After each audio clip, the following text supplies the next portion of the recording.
Minsan kailangan mong ipaglaban yung pag-ibig. Wow! Wow! Wow! Naman! For I am your God. Is our God. And forever your son.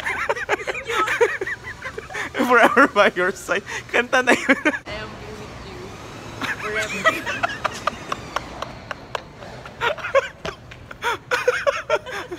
Hello there, my dearest disciples! Ako si Sir D, ang inyong maestro, venero at kumpanyero. And welcome back to yet another amazing and full of learning episode of Sir D Diary Season 2.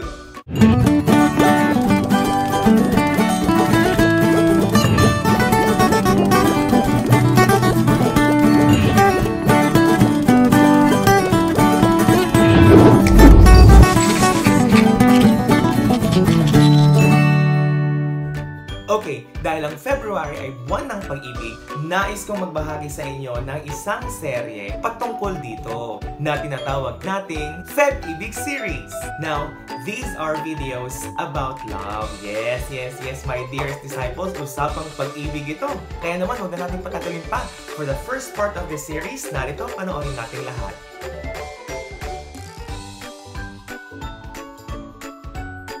Yes, hello there my dearest disciples and welcome to our first part of our Feb-Ibig series. And tonight we're going to watch a movie. Alone? Alone Together by Lizken. Ayun nga, papanoorin natin ang pelikula ng Lizken. Marami kami expectations dahil after 2 years ay meron sila ulit pelikula.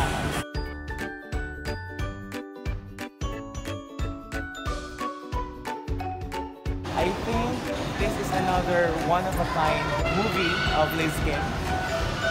Tara!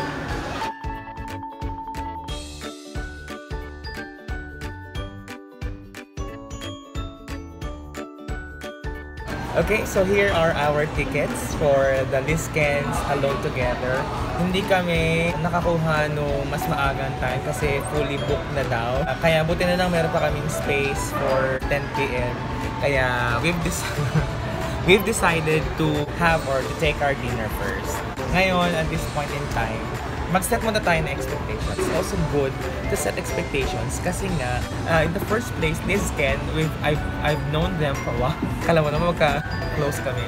Or have seen them. I have watched them for so many times now. And they are really good actors. They are high caliber actors and actresses or actors. And never pa ako na-fail ng Lizken. No? And like, for example, the last time, 2 years ago, yung my X and Y's nila, pangit ba ako? Kapalit-palit ba ako? Benoit!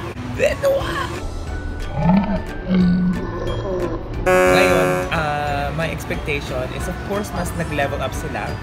I'm expecting na hindi common yung ending. Well, sa title pa lang medyo parang controversial na because alone together, pero alone/together siya. Parang ang kino-convey niyang message is they are together pero they are alone. Parang gano'n. Ang gulo, no? Kaya kailangan ko talagang panoorin. So yun ang in-expect ko. Level up yung acting and hindi common yung ending. Yes. Tanungin naman natin yung iba. Expectation ko sa movie na to kasi nag-usap kami ni Rigel eh. Tropa ko yun eh. Seryoso na to. Napakaganda. Yun. Nakakilig. Kasi alam nyo naman, ka-level ko sila eh. Kasi ang pogi namin. Alam mo, ka-level ko siya kasumayaw. Kasi since di ba, yung dun sa movie pa lang, hindi movie yun yung sa ABS-CBN. Uy, nagbanggit ka pa ng network. yung sa La Presa, Forevermore, dun pa lang, pasimulang mga pa lang nila, nakakakilig na, tas hanggang sa mga sumusunod nilang mga movies, consistent sila sa acting nila. Para sa hindi siya happy ending. Magiging happy ending siya kasi basta bahala na yung director. Hello there!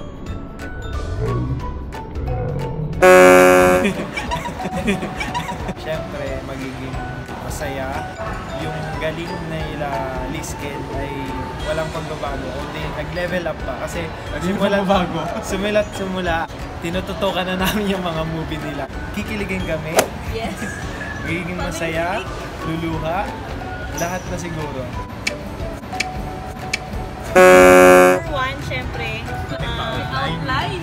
Outline. dapat kiligin ako. Number 2, masasaktan. Pero number 3, mag-e-end siya ng peaceful heart, masaya, tsaka mas lalo pang ma-in love.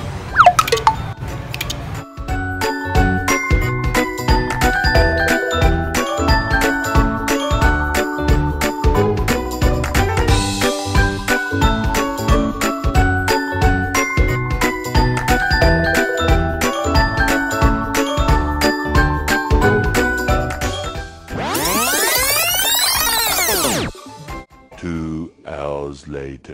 Okay, so as always, we want to share our insights. So, para dapat may pulot of the day tayo. If you fail, then get up. Yes! Don't give up on each other. Eh. Sabi nga sa Bible, di ba? Love never fails. Wow! Don't be hard on yourself. Don't be hard on yourself. Oo, kasi diba, So, be soft in yourself. Ilang beses man siyang nasaktan, pero hindi pa rin siya sumuko sa mga pagsubok na dinaanan na sa buhay. Parang Enrique. You're the man. Okay, first and foremost, congratulations to Liz Ken for this wonderful movie, Alone Together. And for my thoughts, siguro I'll just share with you 3 things. Things that I like about the movie, things that I have learned, and number 3, what are my recommendations. So number 1, things that I like about the movie. About the actors, Liz Ken. Talagang nag-level up sila. I don't want to spoil kung ano yung level up na yon. Every time that they go together in one movie or in one project, talaga namang hindi nawawala ang kilig. Nagpapakita nila yung prowess nila, yung skill nila when it comes to acting. Also, there's this one particular scene that I really like na talagang tumulo ang luha ko. Pag itong kind ng scene na ito, every film that I watch, especially Filipino films, pag dumarating na sa ganitong part, talagang hindi ko mapigilan ang lumuha. So, itong part na ito, of course, again, ayoko sabihin, hindi ko kinaya at tumulo ang aking luha.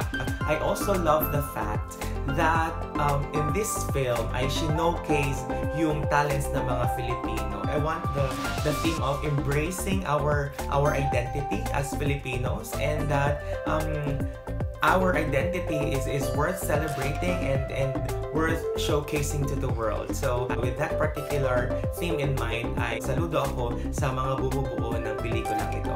The music, my goodness, napaka-nostalgic, and talagang showcase yung original Filipino music or the OPM. 2 thumbs up for that.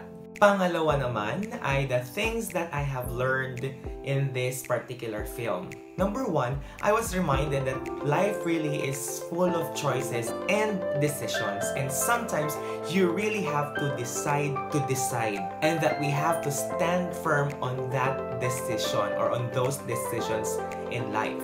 Number 2, it's never too late to begin again. Why? Well, life is not just a life full of choices, but also of chances. And the good news is, the God that we serve is the God of second chance. Actually, may mga 3rd, 4th, 5th, 6th chance pa yan eh. Unlimited minsan, di ba? But God is always telling us that it's never too late to begin again. So, pinakita din sa pelikulang ito na hindi pa huli ang lahat. Pwede pang may mangyari, pwede pang may magbago sa'yo. And that when you fail, have the courage to get back up again. And number 3, being alone doesn't necessarily mean you are lonely. And being together doesn't always mean you are genuinely happy. No.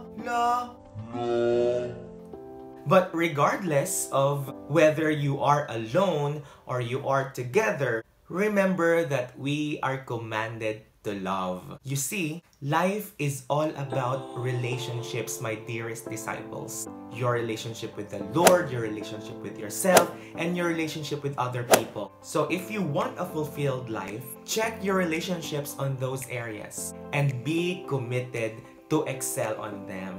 Well, bakit ba tayo nagmamahal? Kasi may unang umibig sa atin. At yan ay walang iba kundi si Lord. In 1 John 4:19, it says, "We love because He first loved us. Okay, panghuli naman na would be my recommendations about the film. I think na sana ay magkaroon pa ng maraming ganitong klase ng pelikula. Not just about kilig, it's not just about having a love team on the big screen, but it's more of showcasing sino nga ba ang mga Pilipino, showcasing our identity as Filipinos, and embracing them and showing it to the world.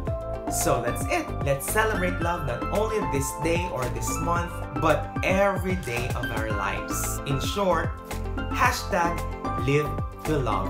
And on that note, hanggang sa muli, my dearest disciples, ako si Sir D, ang inyong maestro biyahero at kumpanyero. And to God be the glory. Bye! Bye-bye!